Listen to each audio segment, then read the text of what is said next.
squatting Slav TV. Candace Owens, aka Red Pill Black, is a complete fraud.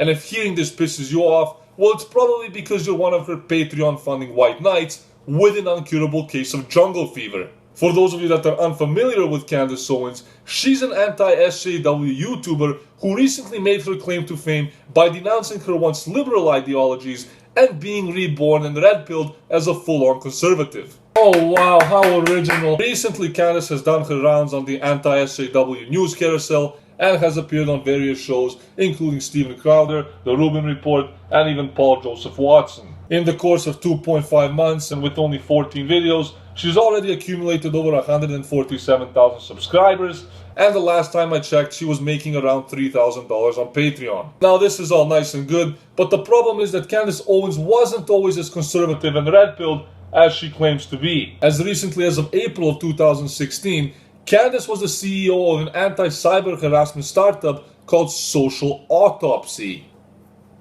Candace thought that it would be a great idea to combat cyberbullying by exposing and doxing people that were saying mean things online. The problem with Social Autopsy was that it was essentially meant to be a doxing website where you could plug in the names, pictures, and personal information of random people to see all the various mean things that they've ever said online. In 2016, the entire project was pulled off of Kickstarter, and Candace claimed that this was due to harassment campaigns from the left, when in fact, she failed to realize that she had violated Kickstarter's terms of services by uploading the personal information of minors and adults alike. To this day, Candace has not renounced Social Autopsy and maintains that it was an excellent idea.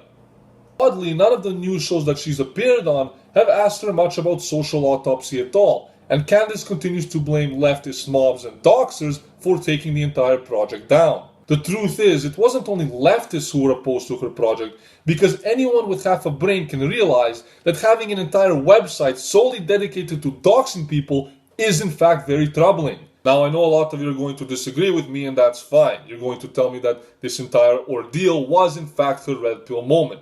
But I'm more inclined to think that Candace Owens is nothing more than just an opportunist. When she finally realized that her shitty doxing project wasn't making her any money, she decided to punch right because she realized that being a black female conservative, having titties, and begging for Patreon dollars from thirsty betas would get her a lot further than any app ever could. Ha! Look at some of you soy boys getting all triggered. In fact, if you watch her videos, you'll realize that she really hasn't said anything new and that she's just another female anti-SJW commentator who knows how to exploit the thirst trap of the desperate right. I'm not saying it's a bad thing to switch political ideologies, to do some thinking and self-growth and realize things, but how in the hell do you go from creating a full-on doxing website to bashing the left as a full-on conservative within the period of just 1 year? Sadly, this all leads me to believe that Candace Owens is nothing but a full-blown opportunist.